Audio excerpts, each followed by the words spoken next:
हम देखते रहे एक दूसरे को कनखियों से, निभाते रहे मर्यादाएं और पालते रहे हसरतें, न्यौछावर होते रहे एक दूसरे पर, मनाते रहे ईश्वर को और करते रहे दुआएं एक दूसरे के लिए हमेशा।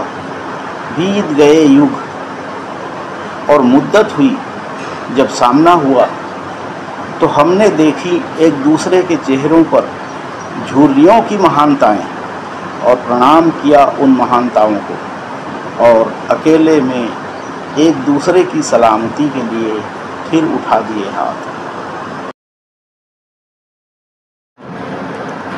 बहुत सारे पहचाने चेहरे अब धुंधला गए हैं। मेरा चश्मा तो साफ है,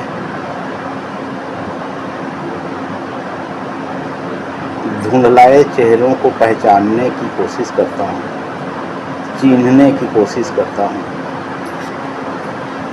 शायद मेरा चेहरा भी धुंधला गया है। पुराने लोग मुझे भी चिन्हने की कोशिश करते हैं। बहुत सारे चेहरे जो अब दिखाई नहीं पड़ते, गांव के लोगों के बीच ढूंढता हूँ उन्हें। कहाँ गए सब?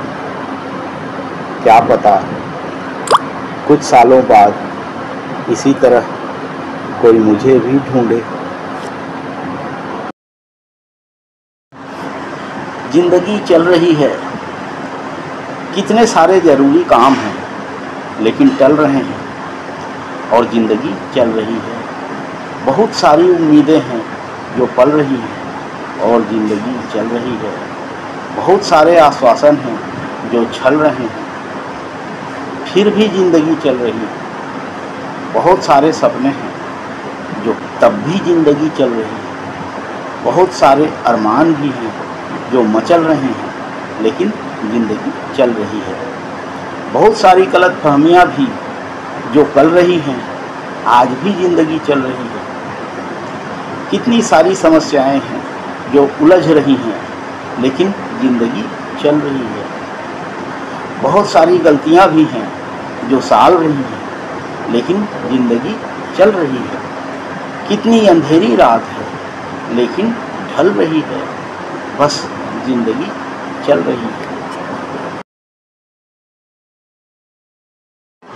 जेठ की खड़ी दोपहरी, बालकनी से कॉलोनी की सुनी सड़कों में झांकना, देखना खिड़की से कि पास के एक बंजर से खेत में मकान की नींव रच दी गई है। देखना कि चुचुआते पसीने के साथ एक कांस्टेबल अभी अभी ड्यूटी खत्म कर आया और अपने फ्लैट की सीढ़ियां चढ़ रहा है। देखना कि बालकनी में रखे सकोरे में पानी है या नहीं, वहाँ दाने डाले गए हैं या नहीं। भरी दोपहरी किसी छज्जे पर कबूतरों और पड़कियों की भाकुड़ कुड़कुड़ और गुटरगू घुटकन और गौरैयों की चहचहाट सुनना, कभी कभी मैना की कर्कश आवाज़ भी। बेडरूम की खिड़की के बाहर दिखने वाली पीछे की कॉलोनी में अक्सर झांकना और भरी दोपहरी में बच्चों की चहल पहल देखकर बचपन के दिनों को याद करना। किशोरावस्था के उन दिनों को याद करना जब ऐसे ही गर्म और सूने उदास दिनों में घर में मन ही नहीं लगता था और तालाब वाले मंदिर में या आम इमली के पेड़ों के नीचे दोपहर ढलती थी।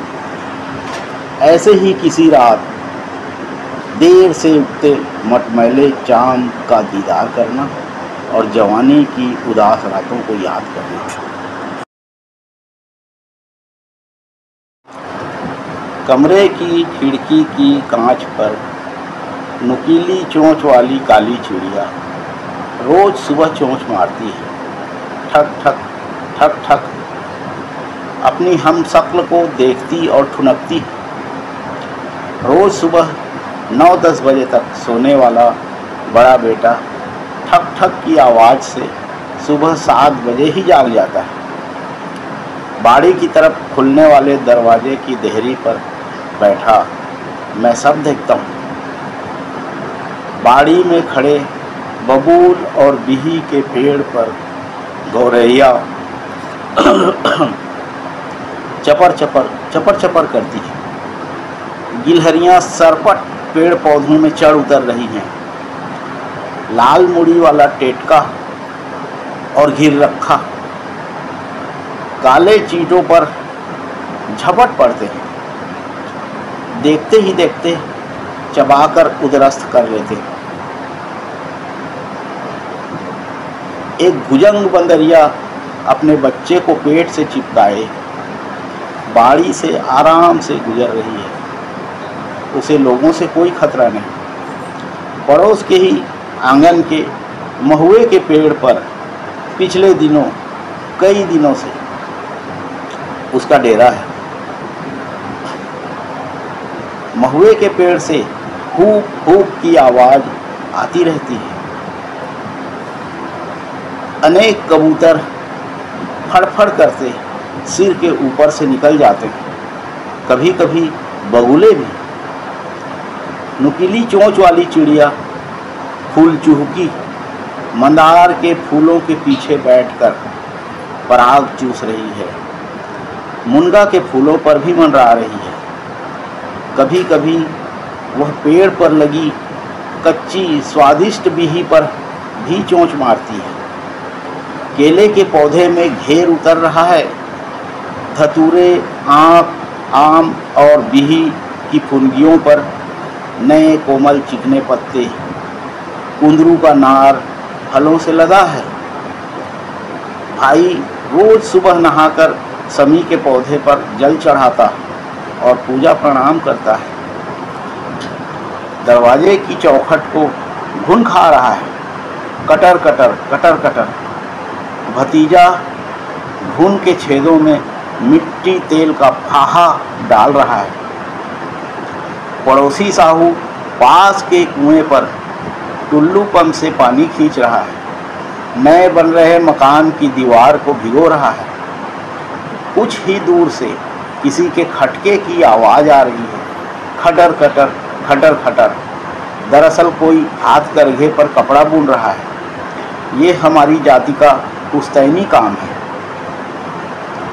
इक्का दुक्का परिवार ही अब ये काम कर रहे हैं। बाकी ये काम भी अब नंदा चुका है। सूरज जब क्षितिज पर उतर रहा होता है, शाम ढल रही होती है। मैं छत पर ही चहलकदमी करता हूँ, गज़ल सुनते हुए। शहर में तो ऐसे समय हम बस से लौट रहे होते थे। सूरज को डूबते देखना मनुष्य को दार्शनिक बना देता है। ऐसा अवसर हमेशा कहाँ मिलता है।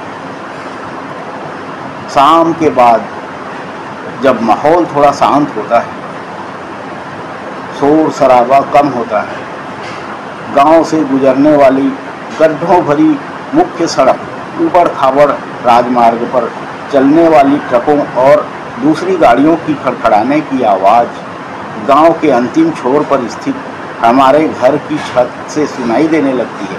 खड़खड़ खड़खड़ खड़खड़ खड़खड़।